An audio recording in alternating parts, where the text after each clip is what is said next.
कहाँ मिलेगा? हटाना पड़ेगा।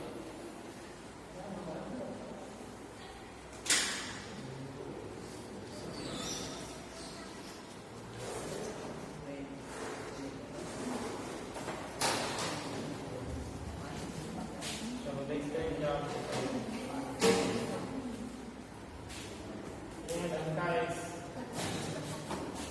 ये है तुम्हारा इनका x, ये धन का y, ये क्या है इनका y।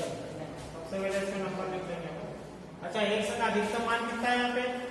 3। तो तुम केवल 3 तक बना सकते हो। y का अधिकतम मान कितना है? देखो 1 2 3 4 5 1 आ गया, 2 आ गया, 3 4 और 5। अच्छा x का ऋण में अधिकतम मान कितना है? यहाँ पे कितना आ जाएगा? ऋण 1 आ जाएगा इसका। फिर y का मान अधिकतम कितना है? धन का 6, धन के 6 तक क्या मान होगा? ठीक है, 1 2 3 4 5 ये 6 5। थोड़ा समझ आ रहा है? 5 4 चलता है तो और माइनस के 6 तक जाना है। 2 3 4 5 3 2 3 4 5 और ये इसका। सबसे पहले ग्राफ बनाना हो तो अधिकतम मान देख लिया। जैसे x का धन में अधिकतम मान इधर कहाँ तक बनाना है? 3 तक बना सकते हो। 3 अधिकतम मान है। ऋण में x का अधिकतम मान कितना है? ऋण 2, तुम ऋण 2 तक बस बना लो। इधर y का अधिकतम मान देखो ऊपर धन में कितना है? धन का 6, धन 6 तक बना लिया।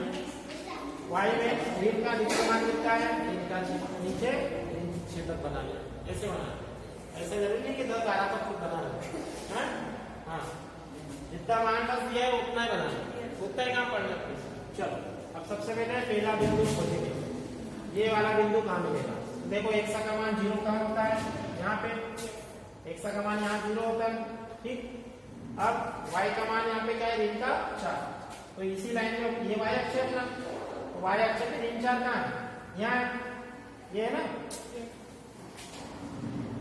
तो ये ऋण 4 में कहाँ मिलेगा अपने को? यहाँ मिलेगा। आया समझ में? तो इसी लाइन पे x का मान यहाँ पे 0 है और यहाँ से y का मान कितना बेटा? ऋण का 4। तो पहला बिंदु मिल गया हमें। ठीक, इस बिंदु को हम क्या बोलेंगे? ये बिंदु के निर्देशांक क्या लिखेंगे हम? 0 और ऋण का 4। आया समझ में? अब दूसरा देखो, x का मान धन का है और y का मान ऋण का 6। तो x का मान धन का 1 है, ये है, और y का मान ऋण का 6। तो हमको क्या करना पड़ेगा? ऐसे नीचे आना पड़ेगा। ठीक, कहाँ जाना पड़ेगा? 6 तक। ठीक, 6 से अपन क्या करेंगे? ऐसी लाइन यहाँ से खींचेंगे, तो जहाँ पे कट होगा ये बिंदु मिलेगा दूसरा वाला। ठीक है, और ये जो लाइन खींचोगे एकदम बारीक हल्की होना, पेंसिल से दिखाई नहीं देनी चाहिए। हमको केवल ये बिंदुओं को भी जोड़ना। ठीक है, ये लाइन इंपोर्टेंट नहीं है, ये बिंदुओं को जोड़ के जो ग्राफ बनेगा वो इंपोर्टेंट, उसको बताना है, वो पर्व नहीं। तो इसके निर्देशांक क्या बन गए? देखो यहाँ से यहाँ तक की दूरी 1 और यहाँ से लेकर यहाँ तक की दूरी माइनस का 6। तो इसके निर्देशांक क्या बन गए? इसके निर्देशांक बन गए 1 और ऋण का 6। आया समझ में? अब आगे आ जाओ। अब x का मान ऋण लेंगे तो y का मान 0 है। x का मान ऋण का है, ये वाला x का अक्ष है हमारा, तो ये आ गया x माइनस ऋण 1 और 0 का है।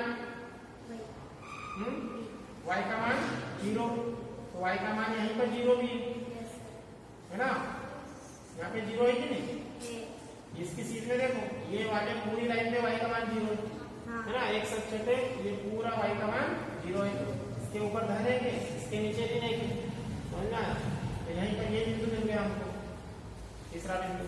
समझना है? यहाँ पे बेटा x का मान 0 है और y का मान, सॉरी क्या बोला, x का मान -1 है, यहाँ से यहाँ तक की दूरी, और y का मान ना तो ऊपर गए ना नीचे गए, मतलब 0 पे है। मैंने उल्टा थोड़ा लिखा।